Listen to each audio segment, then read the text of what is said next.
Hi guys, I will be going over the quick check for 12.3, 12.4. So this is going to be all of the work that you should have done and should have shown in order to receive credit. If you have questions on this after watching this video, either shoot me a message and we can talk about it via email or something, or we can schedule a Zoom or come to the Zoom meeting on Friday with your questions. Okay. So first thing we have here is 1, 2, 3, 4, 5, a hexagonal pyramid. So we are going to need to look at double checking our formulas, making sure we have all of the correct information, and finding the lateral and total surface area. So I have two things I'm trying to find: lateral and total surface area. So keep that in mind. You have two different pieces of information you are looking for. So the lateral is for a pyramid is like all of the cone type or the sides of the pyramid. So we want to make sure we have those. And then we also have the base. That's going to have our total, which is the base plus the lateral. So we have multiple pieces of information going on. So looking at our pyramid, our dimensions, we have a side length of 6 for our base.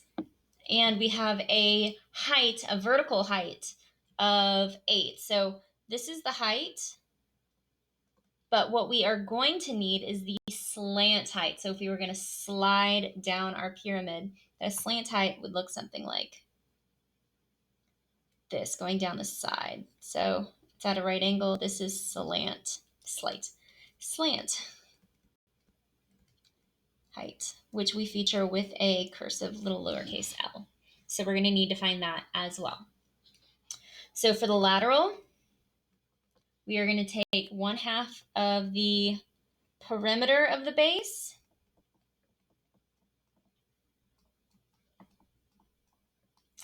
times the slant height. So I'm going to need to find these pieces of information. Our perimeter, it's 6 sides and has a side length of 6. So 6 times 6 gives us 36. And then we just need to find the slant height, which is going to give us a slightly more difficult problem. Now I can create a right triangle within my pyramid. So that would be from the height all the way down to the center. So this is also going to be 8 because that is the height. And then it will connect to the touch point of the slant height and the side at your apothem. So you're going to need to find the length of the apothem in order to find these slant heights. So if we think about our hexagon and we make, it's a little funky look inside. There we go. And we make our central angle. That's going to be 60 degrees. But then we cut it in half. And then this side becomes 30 degrees.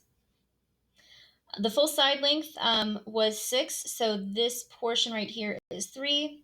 And I'm trying to find the apothem. So I'm going to use 30, 60, 90.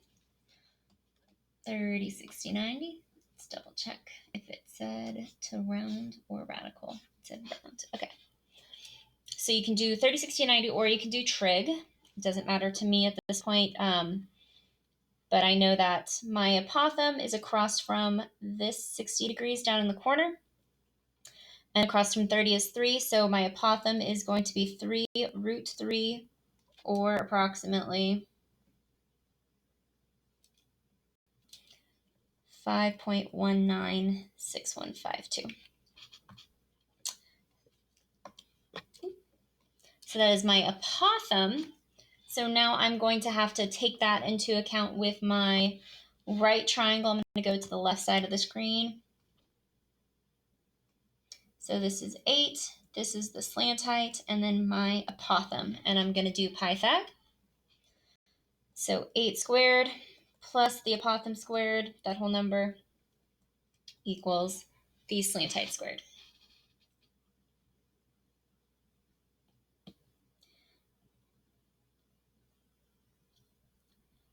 plus 60 polar,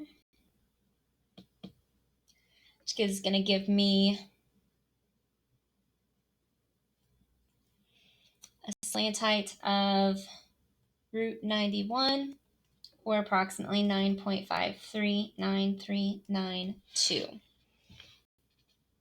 So now I have that slant height and I can plug it in. I'm just going to write root 91. It'll be a little easier. Times 36 divided by 2.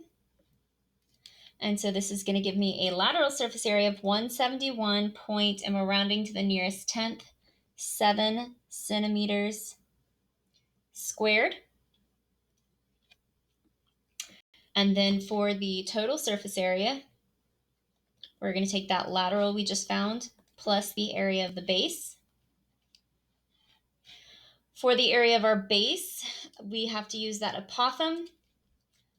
So base is going to be equal to 1/2 times the apothem times the perimeter. We already have the apothem and the perimeter, so we're just going to take all that information and put it together.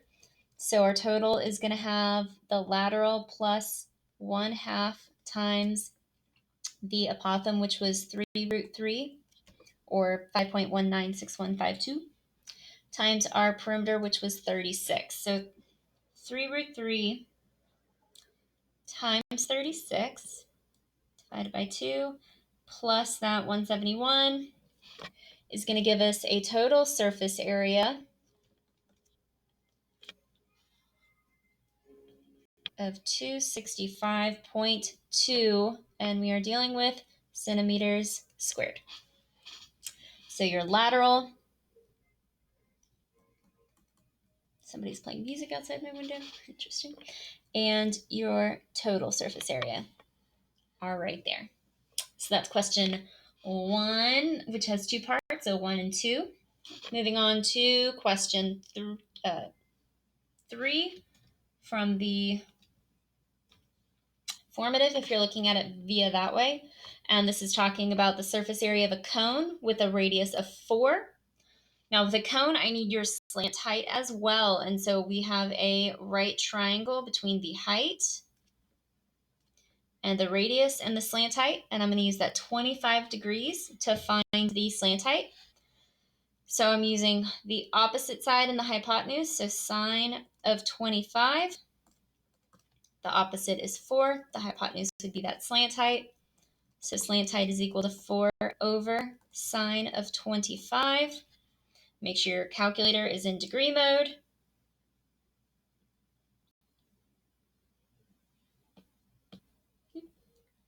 Type in the right number.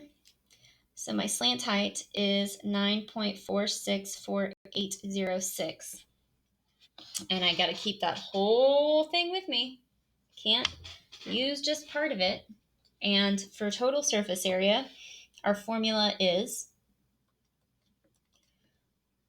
the lateral plus the base, which the lateral is, I'm just going to write it like this, pi r slant height plus pi r squared. So we plug in the pieces of information that we have.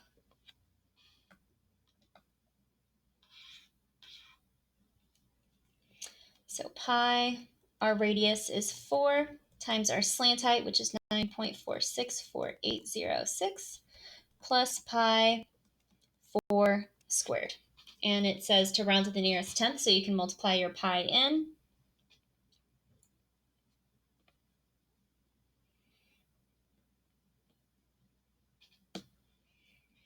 And when we round to the nearest tenth, our total surface area is 169.2 centimeters squared.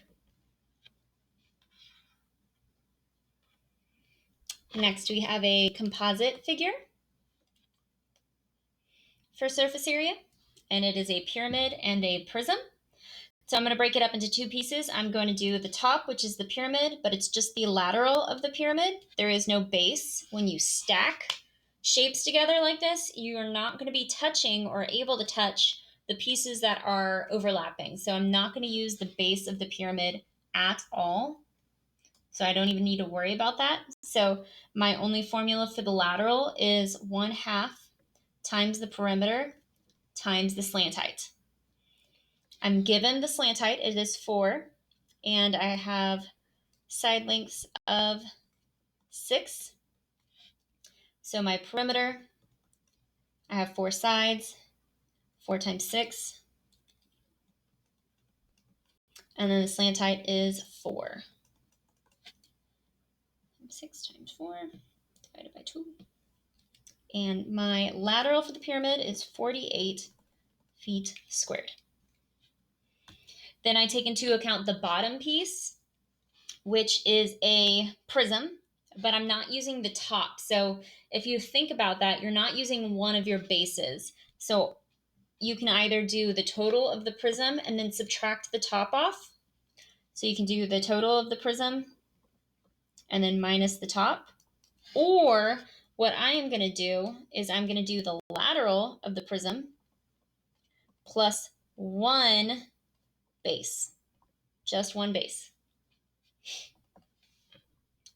So I'm going to do the perimeter times the height for the prism and then add the area of 1 base.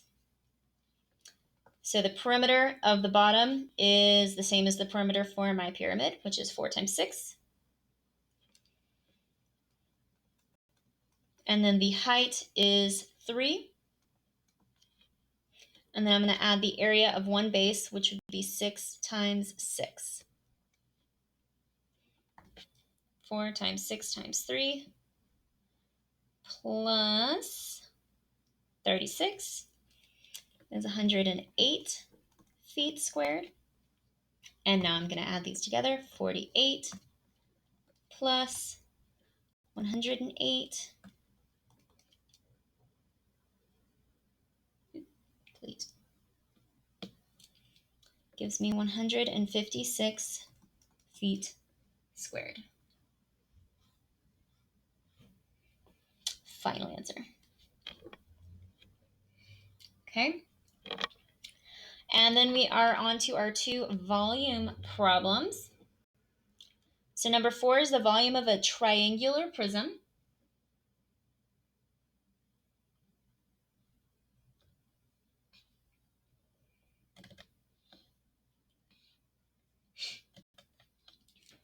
And so we are going to need to find the area of our base. So just a reminder, volume for a prism is the area base times the height. So our height, we don't know. The height is x, so we're going to need to find that. And then we need to find the area of the base. In order to find the area of the base, I need to find the area of my triangle. And my triangle, so this side is 109. My triangle is missing this side over here, and I need that side. So I'm going to have to do Pythag. So we're going to do y squared plus 60 squared equals 109 squared.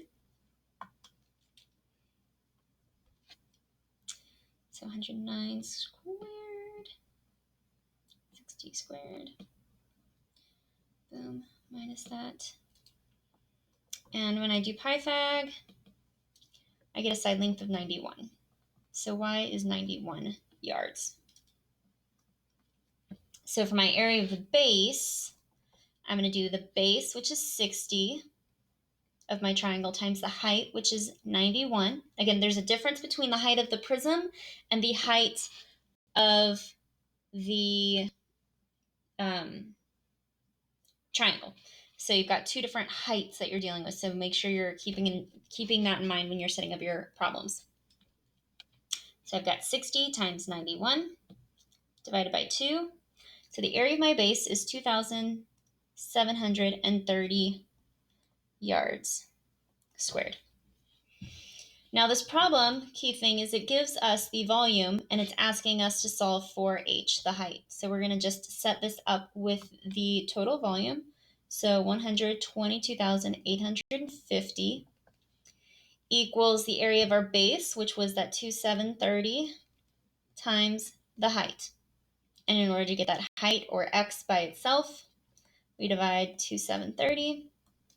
Divide 2730. 122,850 divided by 2730. And our height, or x, is equal to 45 yards. So it's kind of a reverse volume problem where we give you the volume and you find out one of the missing pieces. All right, and the last one is a composite volume problem.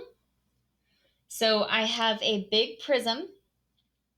It's a cube, I believe. Yeah, all the sides are congruent. Those what those little blue tick marks mean. So it's a cube. And we're taking the cylinder out. So we're going to take the volume of the prism and subtract out the volume of the cylinder. That's all. So when I do composite for volume, I find it's a lot easier than composite for surface area. So you might want to think about that because you're not having to take into account what's overlapping. You're just taking the filling out. And so you're not worried about overlapping pieces. So for the volume of my prism, since this is a cube, it is going to be 5 times 5 times 5, which is the same thing as saying 5 cubed.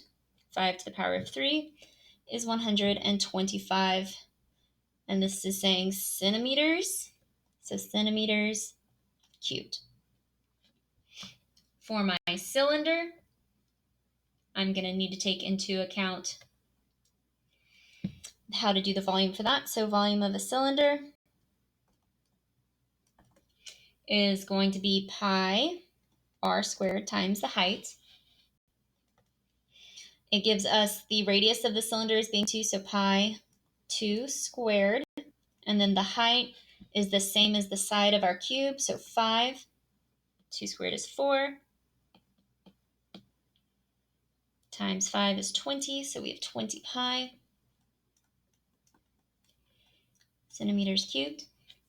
And then we are just going to subtract this, so 125 minus 20 pi. So if we set that up, we do 125 minus 20 pi, and it does say to round, so I am going to type this in the calculator. And when I do that and round to the nearest tenth, I get 62.2 centimeters cubed. Final answer. All right. So again, if you have questions over these, please maybe watch the video again with your specific question and the work you did so you can kind of follow where you went wrong with your work, and then bring specific questions to me either via email, It's Learning, Formative, Remind, Zoom, all that jazz, guys, okay? Y'all have all sorts of avenues to communicate with me, so please use them. All right, I'll talk to you later.